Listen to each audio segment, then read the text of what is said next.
Bueno, creo que ya. Confírmeme si me están escuchando, creo que se salió. Bueno, ya estoy viendo que se están uniendo. Confirmen el sonido.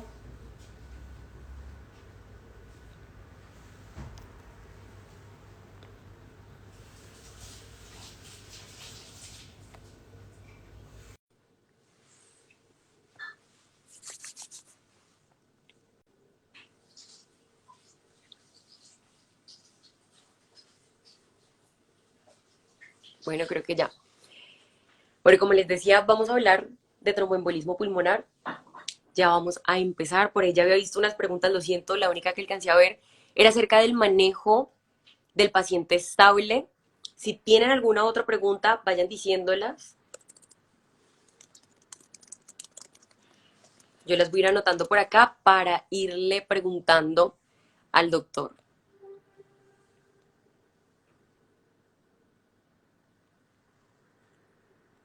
Bueno, vamos a invitar al doctor Raudy. A ver. Listo, Raúl. Ya te envié la invitación.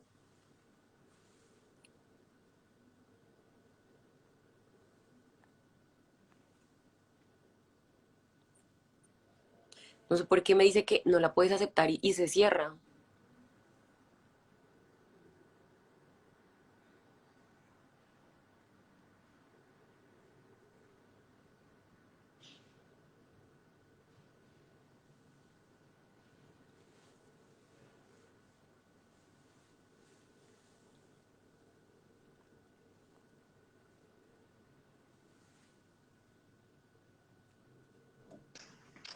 Hola Moni, Ey, ¿cómo estás?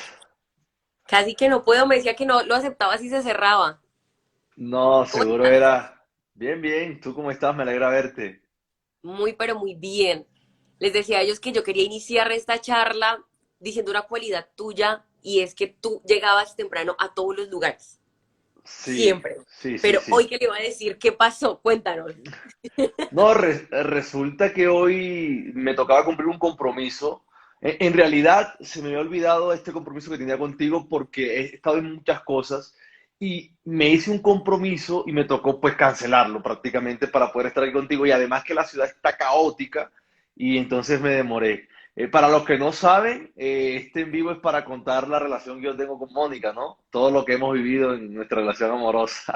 No, mentira, mentira. Eh, Ahí En debe sí, estar, ahí debe estar el novio escuchando y demás. No, Mónica es mi gran amiga y nada, te agradezco la invitación, el espacio que me has dado y bueno, a hablar y gracias en serio por la invitación. Sabes que te quiero con todo mi corazón, eres una persona muy especial para mí.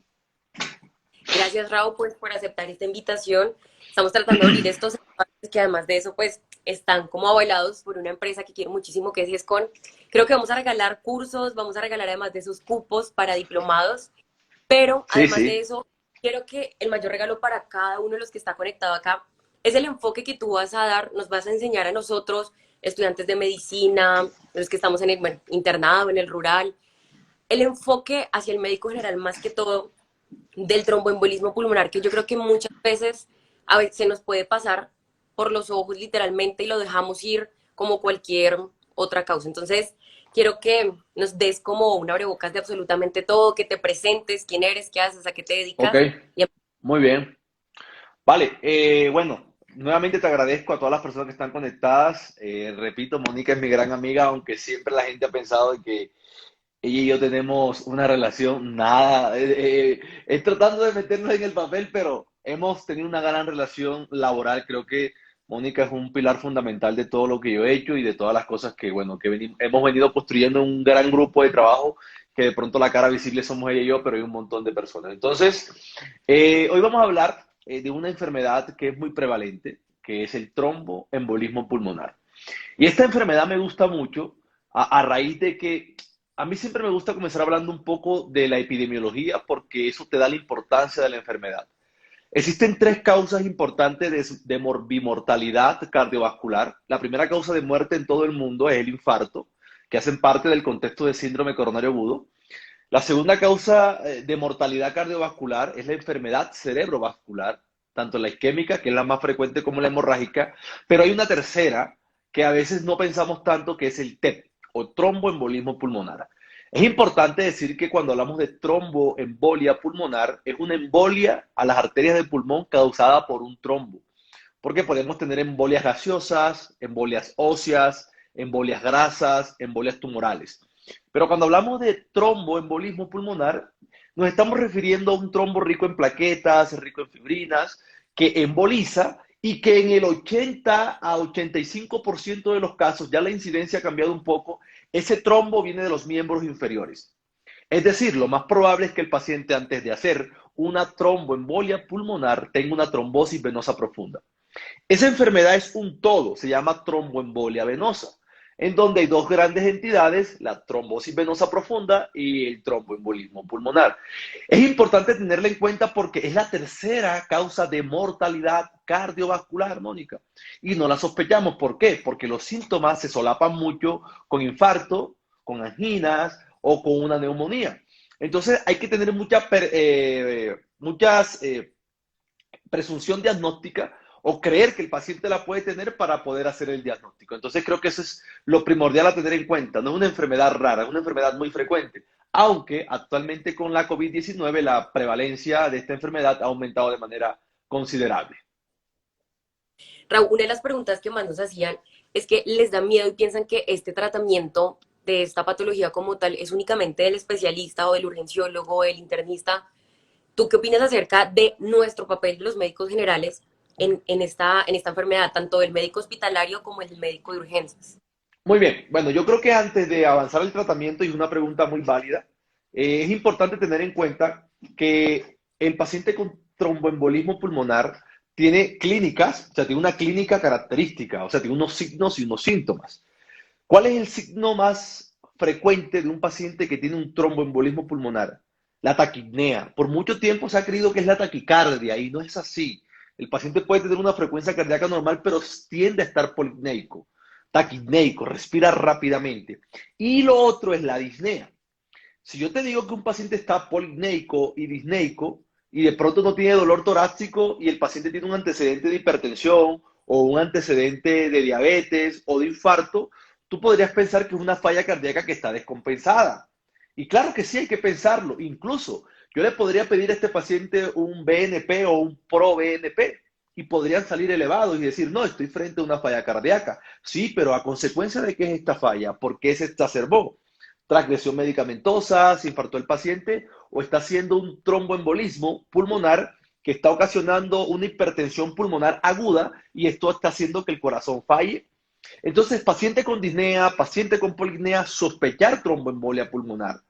Claro, hay otras cosas que te ayudan, por ejemplo, los criterios de Wells o los criterios de Ginebra, que te dicen que es un bajo riesgo, un moderado riesgo o un alto riesgo de padecer una tromboembolia, pero también los antecedentes del paciente, cirugía reciente, antecedentes de un cáncer, ya le dio un tromboembolismo pulmonar.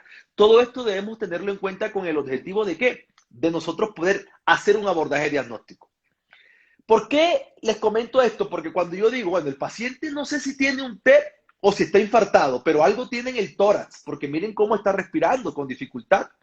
Yo generalmente solicito para clínicos iniciales. Normalmente pido una radiografía de tórax para ver el parénquima pulmonar, es una neumonía, es una atelectasia, es un infarto pulmonar y un electrocardiograma, el cual me va a decir a mí, hey, mira, este paciente lo que tiene es un infarto con elevación del ST o tiene una zona de isquemia, ¿verdad? Sin embargo, en el infarto el electrocardiograma es muy diciente, pero en el tromboembolismo pulmonar no es tan así.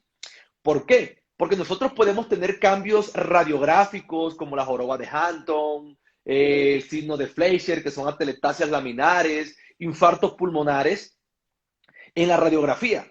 Pero el electrocardiograma puede confundirme mucho más. Claro, porque a veces yo podría decir que si tengo un supra-ST y el paciente tiene dolor precordial y disnea, tiene un infarto agudo del miocardio con elevación del ST, la tengo fácil, ¿verdad? Pero miren, el electrocardiograma del paciente con tromboembolismo pulmonar tiene cosas que incluso podrían simular un infarto. ¿Qué podemos encontrar en un paciente que tiene un tromboembolismo pulmonar en el electrocardiograma? Lo más habitual es que encontremos, claro, taquicardia sinusal, Esto es muy frecuentemente encontrarlo. Lo otro que podemos encontrar en el paciente que, que tiene tromboembolismo en un electro es la desviación del eje a la derecha. Otra cosa importante que podemos encontrar es bloqueo incompleto de rama derecha. Y algo más que es muy importante, inversión de la onda T desde B1 hasta B4. La onda T se invierte. Yo podría decir, el paciente tiene una isquemia de cara anteroseptal, porque la isquemia, recuerden que se ve en la onda T. Cuando se invierte de manera simétrica, es porque se está infartando la cara septal y anterior, B1, B2, B3 y B4. Pero evidentemente podría ser a consecuencia de una hipertensión pulmonar severa aguda y que está haciendo que el riego coronario no se dé de manera adecuada. Todo esto que les digo, además de otros signos como el signo de Matkin-White, que no es de tromboembolismo pulmonar, sino de sobrecarga del ventrículo derecho, y creo que Mónica en alguna de sus publicaciones lo ha explicado, el signo de Matkin-White es S1QTT3, S profunda en la derivación de 1, Q en D3 y T La T invertida. invertida en D3. Nada de lo que yo he dicho hace diagnóstico de tromboembolismo pulmonar. Ni el electro, ni la clínica por sí sola, ni mucho menos, chicos, nosotros pensar que la radiografía de tórax con unos hallazgos típicos puede hacerme a mí el diagnóstico de tromboembolia pulmonar. Me están sugiriendo un diagnóstico que estoy pensando con la clínica, pero entonces allí es donde yo debo actuar. Con estos paraclínicos, mirar cuál es el estudio que debo hacer más adelante.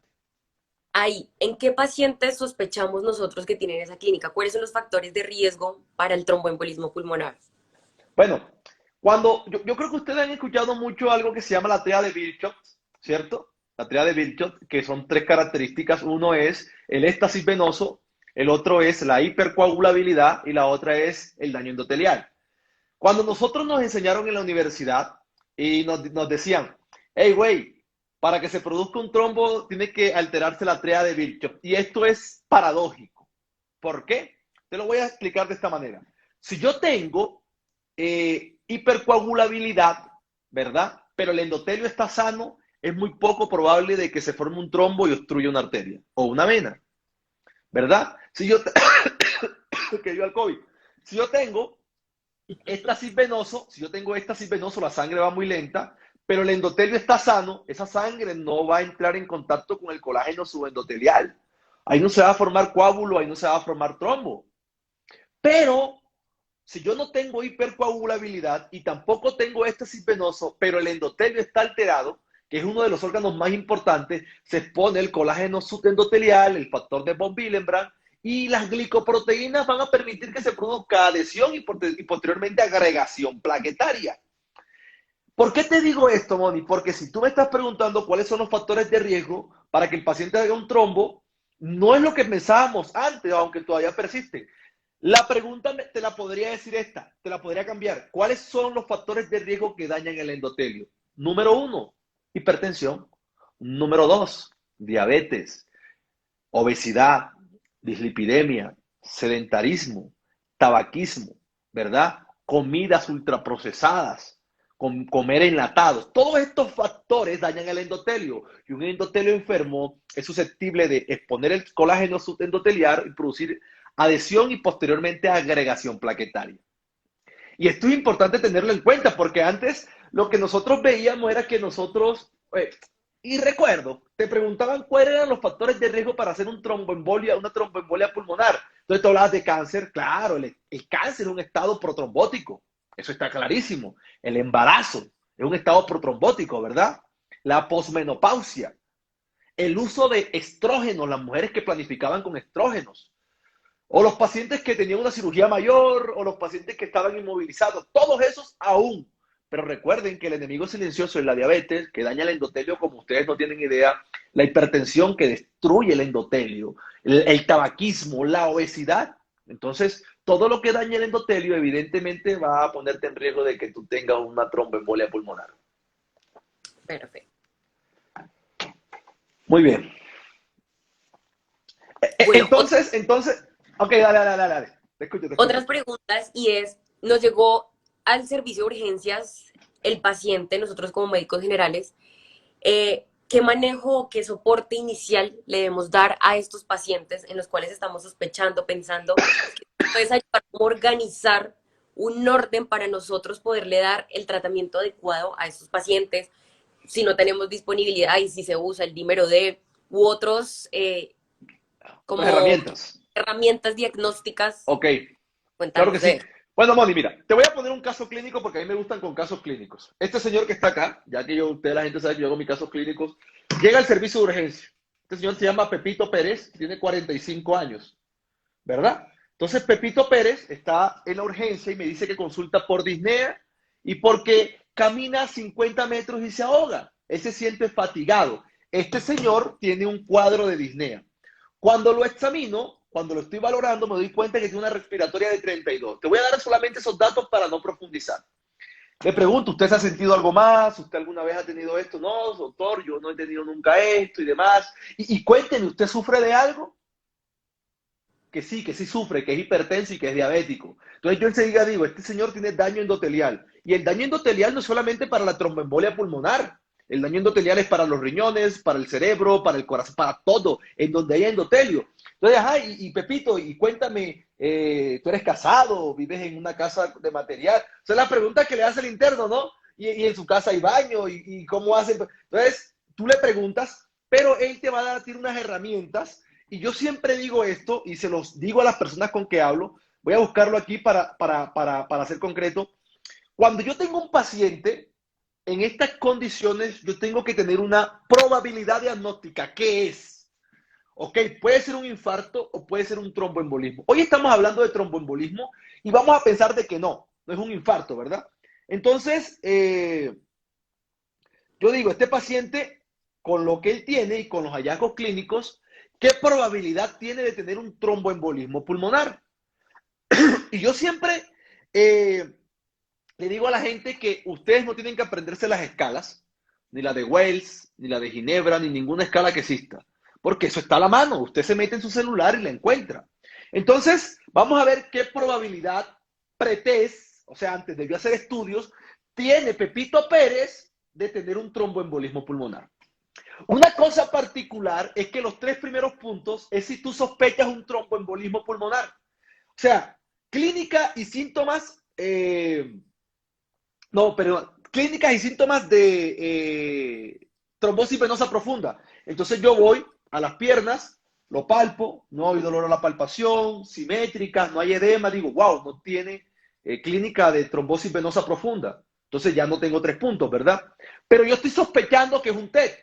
¿Estamos claros? Eso me da 3 puntos. La sospecha, que yo creo que tiene un TED más que un infarto, eso me da 3 puntos. Casi que estoy en probabilidad intermedia, o sea que ya prácticamente yo tengo decidido lo que voy a hacer. Entonces Pepito, yo le digo, Pepito, y ay, ¿tú qué? No, doctor, todo bien, tal, no sé qué. Yo tomo los sartán y tal. Entonces él sigue hablando cosas y demás. Entonces, la frecuencia cardíaca tiene 110 de frecuencia cardíaca.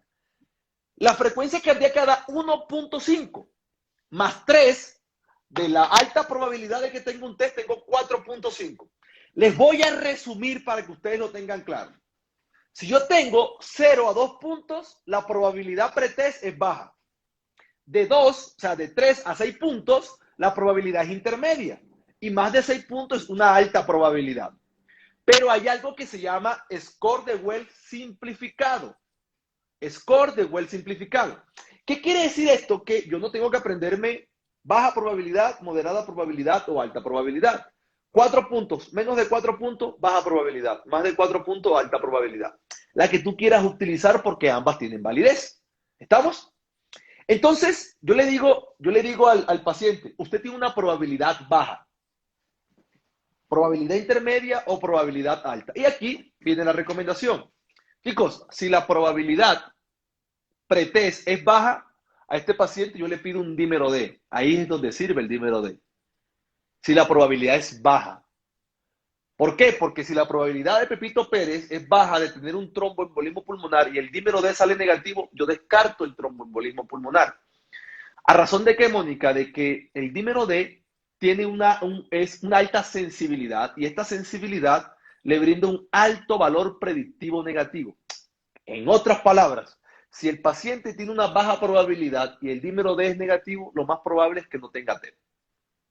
¿Estamos? Si el paciente le digo, Pepito Pérez, tu probabilidad es intermedia, algunas recomendaciones dicen que yo pudiera utilizar el dímero D por ELISA, pero no se encuentra ampliamente disponible. Si la probabilidad es intermedia o es alta, es mejor que solicites el angiotac de una vez para poder definir el diagnóstico.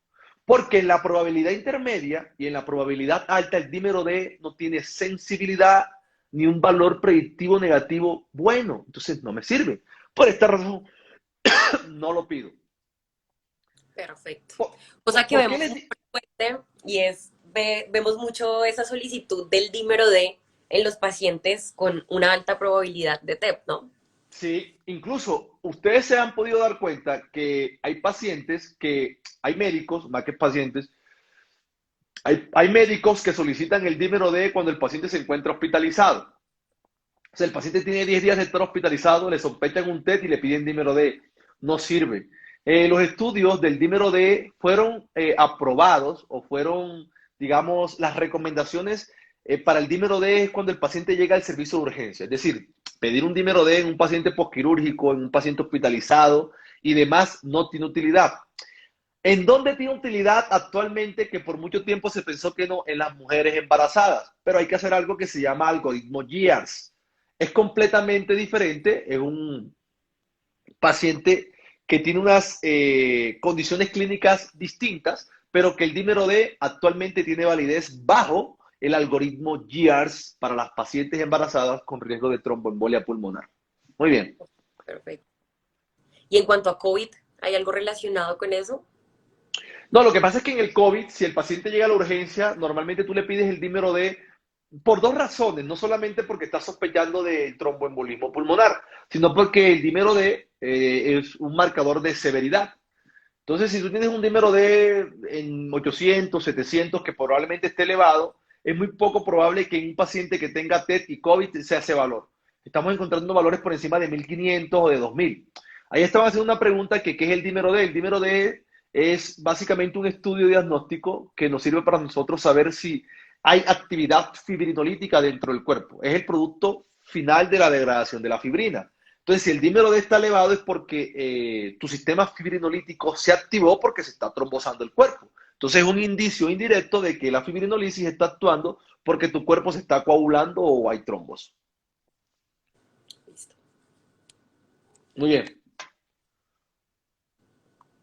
Por acá nos preguntan acerca del score de Padua y de Caprini. Ok, son dos cosas distintas. No hacen parte del tema de tromboembolismo pulmonar. Tenemos dos scores, tanto el score de Padua como el score de Caprini, que es para la indicación de tromboprofilaxis. El score de Padua es para el paciente clínico, el paciente que está hospitalizado por medicina interna, por endocrino, por reumato y que está hospitalizado, hipertenso, diabético, toma algunos medicamentos. Entonces tú le haces el score de Padua y Padua te dice, colócale tromboprofilaxis o no le coloques tromboprofilaxis. Ese es el score de Padua, ¿vale? Porque hemos visto que a todos los pacientes que se encuentran hospitalizados en noxaparina 40 subcutánea, todos, como el omeprazol. Pero no, el score de Padua te dice, hombre, colócale profilaxis antitrombótica o no le coloques profilaxis antitrombótica. Padua, paciente clínico. Si el paciente es quirúrgico, por ejemplo, el paciente que viene de cirugía ortopédica, cirugía abdominal, cirugía de cabeza y cuello, no le puedes hacer Padua porque es un paciente quirúrgico, tienes que hacerle Caprini, y es para lo mismo, te dice si tienes o no tienes, y colocarle profilaxis antitrombótica. No tiene nada que ver con TET, porque es pre-TET, pre-TET, así es. Muy bien. Ok, perfecto. Nos preguntan que si hay alguna indicación de enviar el angiotac cuando se tiene una probabilidad baja de TEP. Claro, si tú tienes un paciente que tiene una probabilidad baja de tromboembolismo pulmonar y el dímero D es positivo, tienes que pedirle el angiotac. Es la indicación número uno.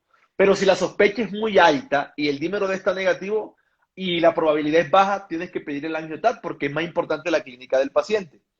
Eh, ¿Por qué es importante decir esto, Moni, para antes que se me pase? Porque sí he visto que sucede mucho. Si usted tiene un paciente en la urgencia, usted es el médico de la urgencia, y usted dice, este paciente yo creo que tiene un TEP, tiene trombos en las arterias pulmonares, ¿sí están viendo acá? Tiene trombo en las arterias pulmonares, y ya usted dijo eso y lo colocó en la historia clínica, usted no puede esperar que salga la angiotac para colocarle la anticoagulación.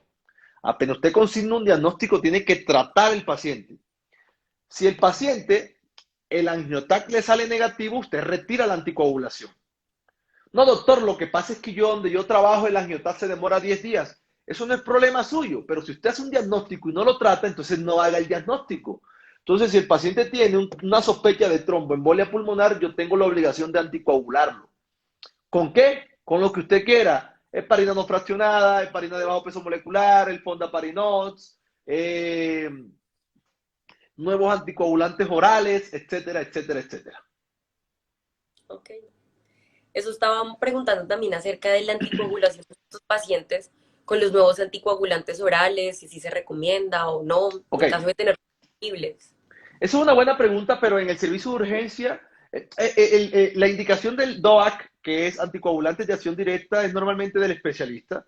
En el servicio de urgencia generalmente nos vamos con heparina de bajo peso molecular, enoxaparina, dalteparina, tinzaparina o con la que ustedes cuenten. Generalmente siempre tenemos enoxa y la dosis de anticoagulación es 1 miligramo por kilo de peso cada 12 horas, ¿verdad? Sin superar los 100 miligramos por dosis. Y si el paciente tiene disfunción renal o si el paciente está muy añoso, podemos ajustar la dosis para que el paciente quede anticoagulado. Cuando usted tiene un paciente con tromboembolismo pulmonar, para que no avancemos sin poder decir esto, existe una escala que siempre tiene que hacer. Es decir, le hiciste el angiotac al paciente y te dicen, no, el paciente es positivo para tromboembolia pulmonar. Hay una escala que se llama la escala PESI, P-E-S-I, escala PESI, que es índice de severidad de embolia pulmonar. Índice de severidad de embolia pulmonar. Hay que hacérselo porque tú tienes que saber si el paciente tiene un tromboembolismo de alto riesgo, de riesgo intermedio o de riesgo bajo. Eso te va a ayudar a ti evidentemente, a posterior. Bueno, y voy a buscar agua. ¿Vale? No para eso. Que me Para los estoy que ahogando. no se preocupen, va a quedar guardado el live al final. Vamos a colocar, si quieren, un resumen de todo esto, las aplicaciones, absolutamente todo. Yo lo voy a publicar ahí, así que no se preocupen por esa parte. Dedíquese a prestar toda la atención que este live lo van a poder volver a ver las veces que quieran. Si tienen preguntas, vayan dejándolas. Estaba buscando agua porque me estoy ahogando. Que no es COVID, que no es COVID, sino que No, era. hombre, que va. No, no es COVID, no es COVID. No es Kobe Bryant. Estaba buscando agüita, además que es que yo siempre me pongo con un café, pero hoy fue tanto afán que ni café, ni agua, ni absolutamente nada. Bueno, digamos como por organizar el algoritmo, vemos que más o menos el 8% de los TEP que tenemos en un servicio de urgencias, en un servicio de hospitalización, son los TEP masivos. Entonces, Ujú. ¿qué, digamos, cómo nos puedes ayudar a organizar para nosotros darle un manejo adecuado a estos TEP masivos? Muy bien. El contexto o el término de TED masivo se ha cambiado un poco, pero es sinónimo de TED de alto riesgo. TED de alto riesgo es lo mismo que TED masivo. El diagnóstico es muy fácil, Moni, porque es en el paciente en el que tú hiciste un diagnóstico de tromboembolismo pulmonar y está choqueado. Es decir, tiene una tensión arterial media por debajo, una tensión arterial sistólica por debajo de 90. Así lo definen las guías de tromboembolia pulmonar. El paciente llegó, haces el diagnóstico de tromboembolia pulmonar y lo encuentras choqueado. Tú a este paciente con TED masivo, como tú le llamas, o TED de alto riesgo, que son la menor cantidad de tromboembolismo pulmonar que tenemos, ¿cuál es el tratamiento? Si está choqueado, pues soporte vasopresor que podría ser con noradrenalina, ¿verdad? Y lo otro sería hacerle trombolisis. ¿Y en cuánto tiempo nosotros podemos hacer la trombolisis de estos pacientes? ¿Cuánto tiempo tengo yo desde que iniciaron los síntomas o cuánto tiempo de ventana terapéutica? Y la ventana terapéutica del TED es muy amigable porque son 14 días. Entonces yo tengo 14 días para poder trombolizar a mi paciente, a diferencia del paciente que hace un infarto en el corazón, que la ventana terapéutica son 12 horas, o del paciente que hace una isquemia cerebral, que son 3,5 horas, o en pacientes seleccionados 4,5 horas. Entonces, el TED nos da 14 días. Si es un TED masivo, pues lo llevo a sala de emergencia, le coloco fibrinolíticos. Una opción podría ser alteplasa, ¿cierto?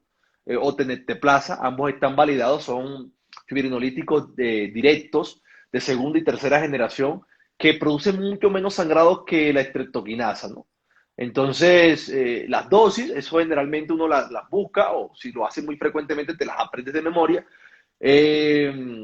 Pero actualmente tenemos o contamos con otras herramientas que nosotros hacemos mucho en donde yo trabajo y es la ecografía en el paciente crítico, ¿no? Vemos el corazón, vemos el ventrículo derecho, observamos si está dilatado, algunas cosas de la tricúspide, el taxe. Entonces podemos incluso ver algo un poquito más y en el paciente que aún no tenemos el angiotac, si está choqueado y sospechamos TET, lo podemos trombolizar sin necesidad del TET. Ok, perfecto. Bueno, y una pregunta, digamos, previo al inicio de los agentes vasopresores, ¿podemos hacer una reanimación hídrica en los pacientes o no se recomienda mucho? No, Moni, aquí no se puede, porque no estamos hablando de un shock hipovolémico o un shock séptico que es el distributivo, ¿no? Aquí el uso de líquidos podría producir mayor sobrecarga del ventrículo derecho por el aumento del retorno venoso. Ya tienes un ventrículo derecho que está trabajando de más porque recuerda que lo que hace básicamente el tromboembolismo pulmonar es tapar las arterias pulmonares y va a producir una hipertensión pulmonar aguda. Esto va a hacer que se produzca una sobrecarga del ventrículo derecho. Entonces ya tienes un ventrículo sobrecargado. Imagínate tú si nos ponemos a hacer reanimación hídrica con un bolo de 1000, como acostumbra hacer la gente, o dos bolos de 1000. Evidentemente lo que va a hacer es que con el transcurrir del tiempo no va a aumentar la tensión arterial ni se va a mejorar el estado hemodinámico del paciente, sino que el paciente se va a caer. Y esta es una de las razones por lo cual la ventilación mecánica en pacientes con tromboembolismo pulmonar es tan importante. Por ejemplo, las PIT, que es la presión positiva al final de la expiración en pacientes con tromboembolismo pulmonar, deben de ser bajas, porque eso aumenta la presión transpulmonar o la presión intratorácica. Entonces ya tengo un ventrículo derecho que está colapsado, que tiene una pared delgada. Imagínate tú que yo le meta más presión, se va a colapsar mucho más el ventrículo derecho y el paciente seguramente se va a ver con una alteración hemodinámica importante. Entonces, el volumen corriente, el APIT en pacientes que están ventilados, y el uso de líquidos, hay que ser muy prudente en pacientes que tienen tromboembolia pulmonar masivo o de alto riesgo. Ese mensaje, gracias por la pregunta, porque ese mensaje es vital. Porque claro, lo que tú ves un paciente que tiene un tromboembolismo pulmonar o cualquier paciente, no sabes que tiene un TEP y está con la tensión arterial baja, tú le dices, póngale un bolo, ¿verdad? Eso es lo que hace uno, ¿no? Póngale un bolo de 1000 y otro bolo de 1000 y cuando vienes a ver el paciente tiene 4000 de líquidos y evidentemente esto ha demostrado que empeora la mortalidad y luego está hiperclorémico porque fue solución salina. Entonces siempre ser muy cuidadoso con este tipo de cosas. Listo, dale. Otra pregunta, digamos, como armando el orden. En cuanto al soporte ventilatorio, recomiendan, y no sé si de pronto esté desactualizada, es mantener saturaciones por encima de 90. ¿Ok? Sin embargo, una pregunta, bueno, primero, si sí se deben mantener esas saturaciones, y lo otro, no sé, fue una pregunta que se me ocurre a mí. Vemos que el prono, realizarlo, puede ser de pronto beneficioso en algunos pacientes. Esto lo veíamos previo al COVID, donde debía ser en las primeras 16 horas del SDRA. Sin embargo, no sé, te pregunto por las zonas de Wells y todo eso, ¿tiene algún funcionamiento o serviría de algo colocar en prono a un paciente que tiene un TEP o no interviene con nada de esto? No, la pregunta es muy buena y bueno, lo del prono tanto consciente como en el paciente ventilado. Lo del consciente es en el paciente actual de COVID, en el paciente ventilado eso ya se hacía antes, bueno, que tú lo has dicho claramente en el paciente con SDRA severo y se utilizaban incluso unos modos ventilatorios raros como el APRB, que digamos muy pocas personas tienen, digamos, estudios contundentes o que tienen mucha práctica en estos modos ventilatorios. Cuando yo tengo un paciente que tiene un problema pulmonar, yo puedo tener dos cosas, ¿cierto? Un cortocircuito o un shunt, ¿verdad? O una alteración de la ventilación perfusión. Yo puedo tener las dos cosas. Cuando yo tengo un paciente con SDRA, tengo es el alveolo lleno de moco y no permite la perfusión, ¿verdad? Entonces no se pueden ventilar bien, no hay intercambio gaseoso. Pero cuando yo tengo un paciente con TED es totalmente distinto. El intercambio gaseoso está de manera adecuada, pero lo que no llega es sangre para que se pueda producir el intercambio gaseoso. Entonces el contexto es distinto y por estas razones fisiopatológicas no tienen ninguna evidencia, pues pronar a nuestro paciente. Y lo segundo, ¿por qué siempre optamos por tener saturaciones por encima de 90? Es decir, que si el paciente tiene tromboembolismo pulmonar, pero está saturando 91, pues nada, yo evidentemente no le coloco oxígeno. ¿A razón de qué? Los estudios han demostrado que la hiperoxemia en cualquier paciente infartado, con ácido isquémico, con tromboembolismo, con neumonía, aumenta la mortalidad.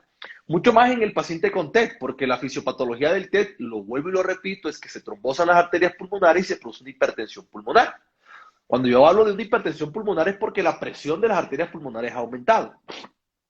¿Qué pasa? Evidentemente con el paciente que tiene hiperoxemia. El oxígeno es un potente vasoconstrictor. Porque claro, el organismo, tú sabes que trabaja con feedback negativos. Si yo tengo mucho oxígeno, el organismo dice, allá no necesito oxígeno y produce vasoconstricción. Si tengo hipoxemia, se produce vasodilatación. Entonces, estoy hipertenso en las arterias pulmonares y le voy a colocar más oxígeno, es decir, le voy a producir vasoconstricción. Esto aumentaría, evidentemente, el pronóstico del paciente, aumentaría la hipertensión pulmonar aguda, aumentaría la sobrecarga del ventrículo derecho y el paciente colapsaría. Evidentemente sí, entonces hay que ser muy cuidadosos con esto.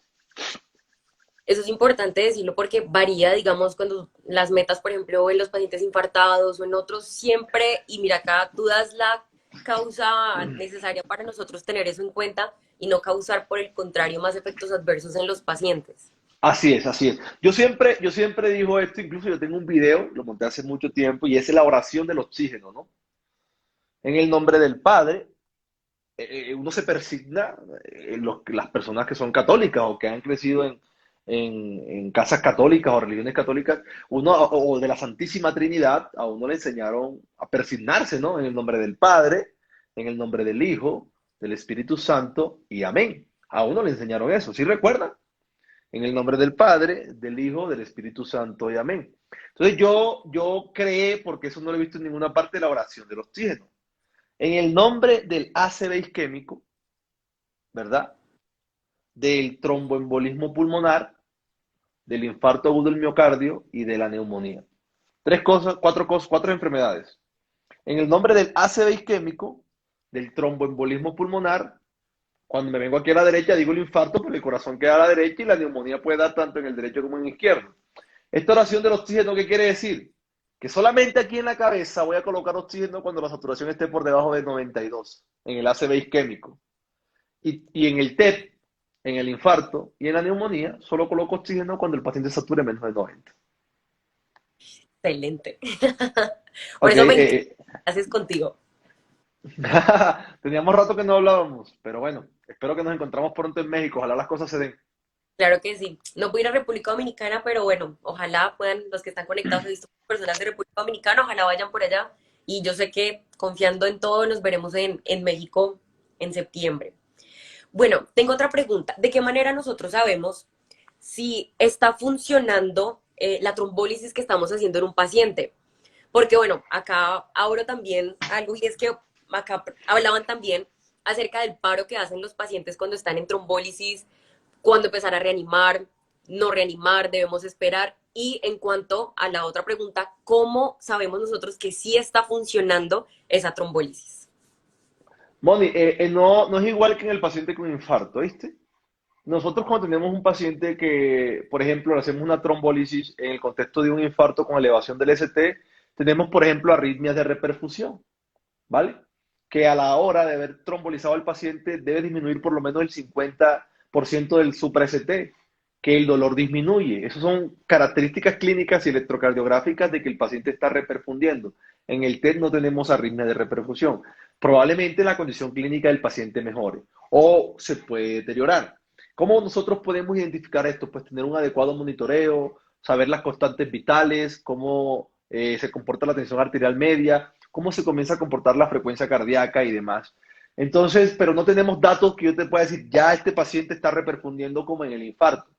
En el infarto, si tú tienes un paciente con un supra-ST importante, por ejemplo, en cara septal, B1, B2 y anterior B3 y B4, con un supra-ST marcado y le haces un control a la hora y disminuyó el 50%, tú puedes decir casi a ciencia cierta que el paciente está reperfundiendo. O el paciente no tiene antecedentes de nada y después de la trombolisis te hace una fibrilación auricular que se puede comportar como una arritmia de reperfusión. Pero en el TED no existe un dato así que yo te pueda decir, no, mira, con este dato este paciente está... Clínicamente podríamos nosotros ir mirando cuál es la evolución del paciente.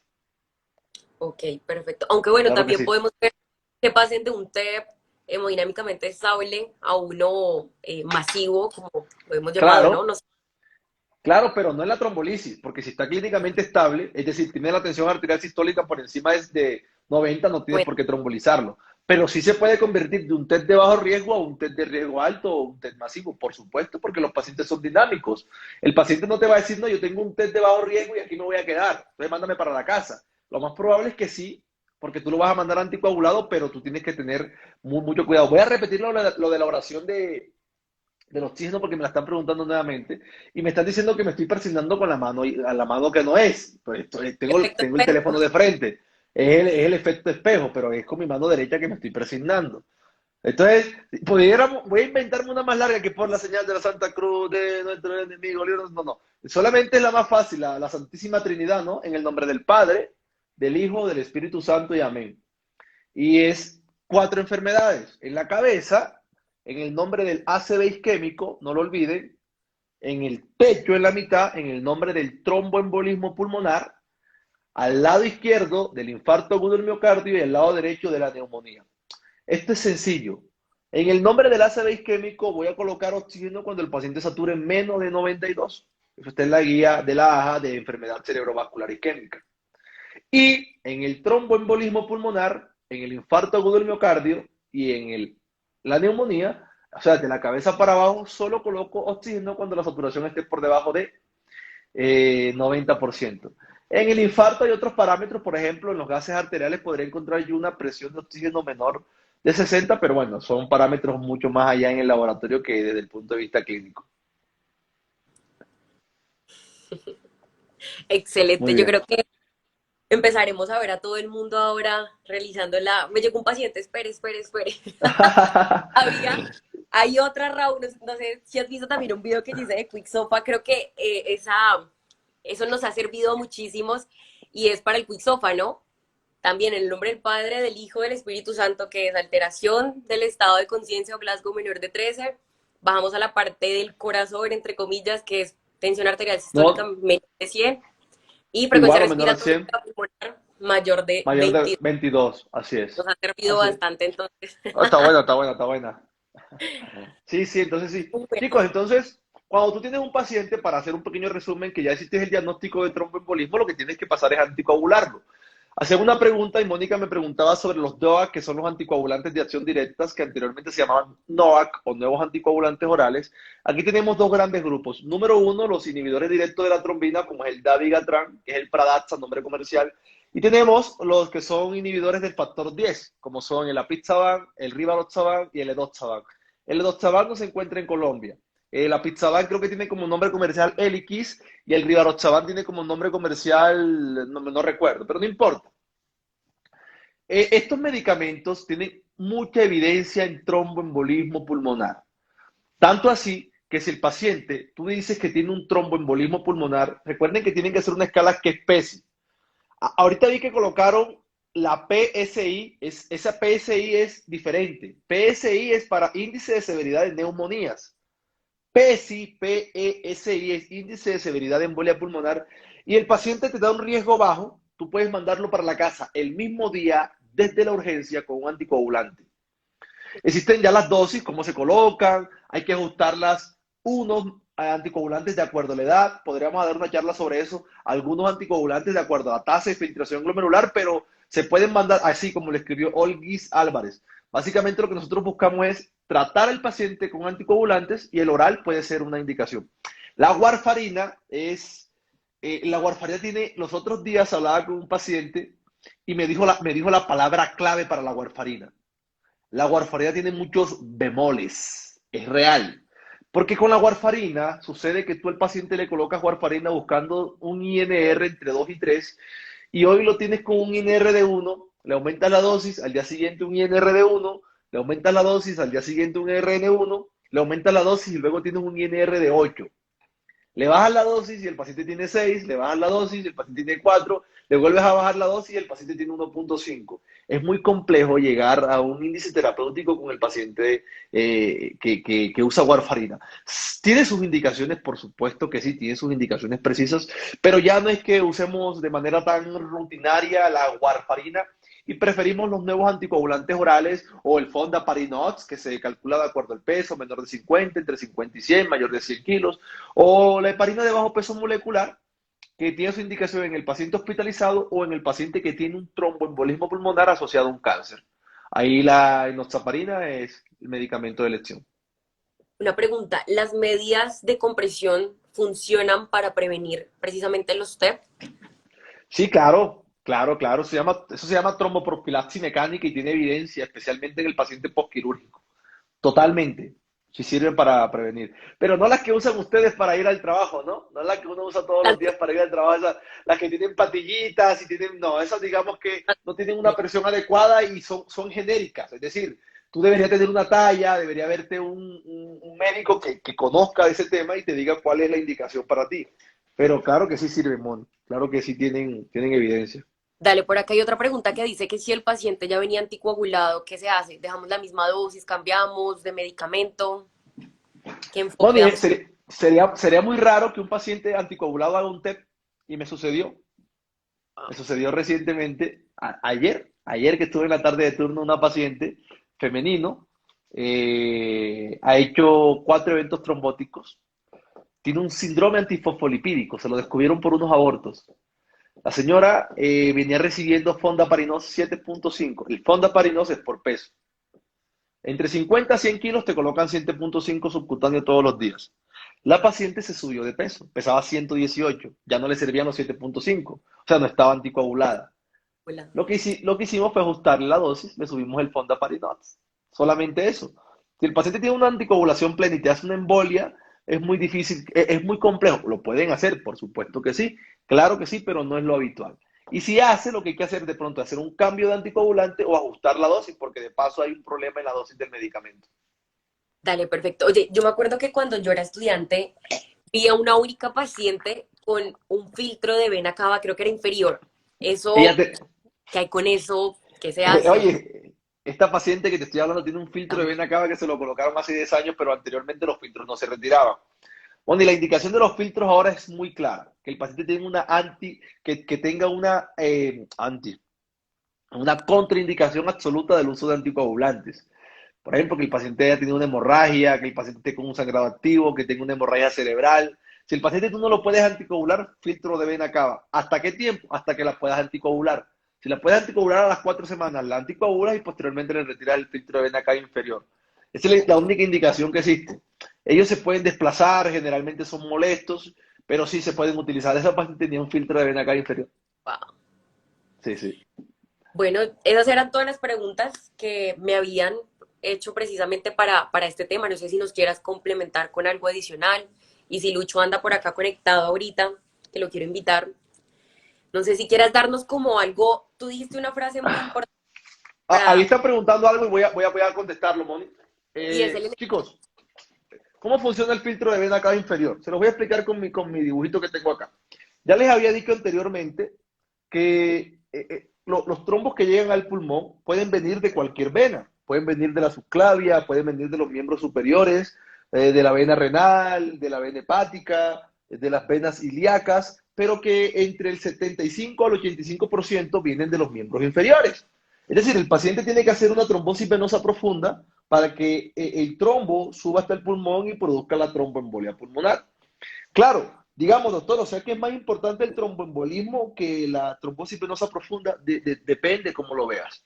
Porque si el paciente tiene una trombosis venosa profunda, puede complicarse, por ejemplo, con una flegmasia cerulea dolens o una flegmasia cerulea alba. Y esto puede llevar incluso a un síndrome compartimental. Tengo una paciente que está haciendo un síndrome compartimental y a la amputación o a la fasciotomía. Entonces, si el paciente, yo tengo una trombosis venosa profunda y la paciente ha hecho coágulos, ha hecho coágulos,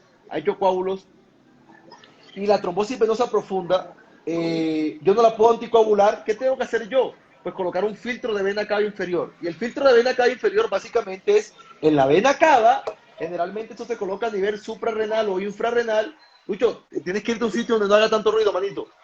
Donde no haya para poder escuchar bien. Entonces, Eso. yo coloco el filtro acá y es como un colador.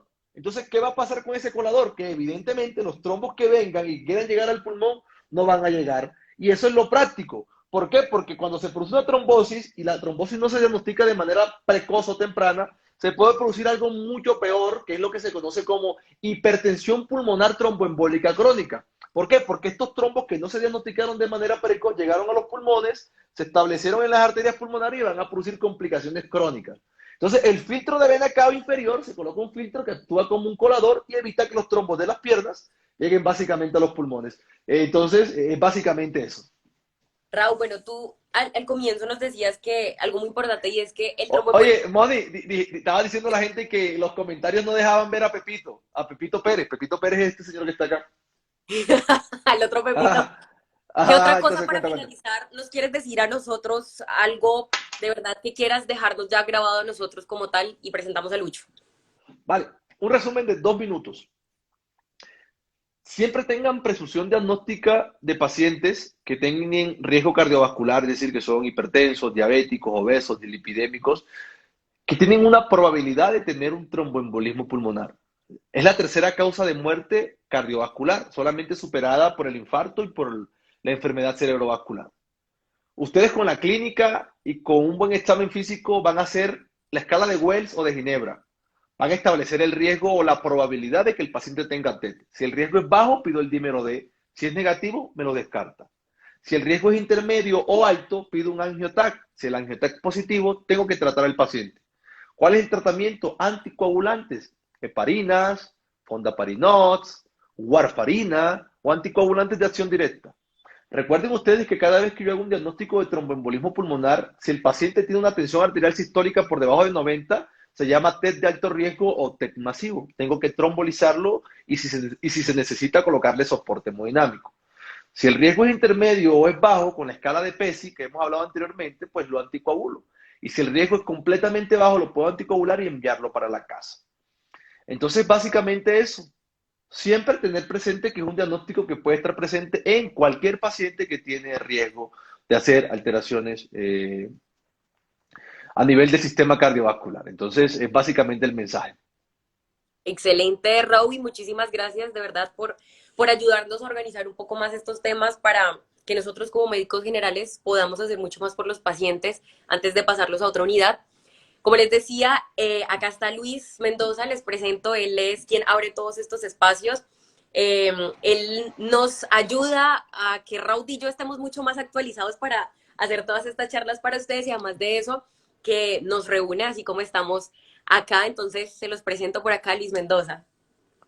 Hola, ¿cómo están a todos? Saludos. No, feliz de estar con ustedes el día de hoy. De verdad, gracias por la oportunidad y a las personas y ustedes por ser parte del equipo del CON. Siempre agradecido con ustedes. Bueno, gracias. Moni, yo puedo responder una pregunta que han hecho muy frecuentemente. ¿Qué hacen con Están los trozos hablando. de filtro? No, lo del No, filtro ya no lo voy a decir porque ya lo expliqué, pero lo que quiero responder. Si quieres, puedes quitar los comentarios un momentico. Y ahorita tú lo puedes deslizar o poner. Sí, es esto. ¿No? Sí. espera, no, solamente me selecciona uno. Ah, no, no pude. Y, ok, se salió Rowdy. Bueno, Lucho, yo les había dicho a ellos que tenía preparados muchas sorpresas para ellos por estar acá, por haber asistido y además de eso sabemos que Raudy ahorita está dictando también algunos cursos. Además de eso tienen a Carmelo Dueñas, a Isaías, que muy probablemente vamos a estar también en México dictando cursos. No sé si de pronto tienes algún regalo para ellos mientras que Raudy se va Claro que sí. conectando, ¿qué les propones? Bueno, yo quiero aprovechar que se desconectó. Bueno, voy a responder la pregunta. No, voy a responder. No voy a creer que me desconecté porque no me sabía la pregunta. Lo que Se te pasa es descargó el que. celular. Ok.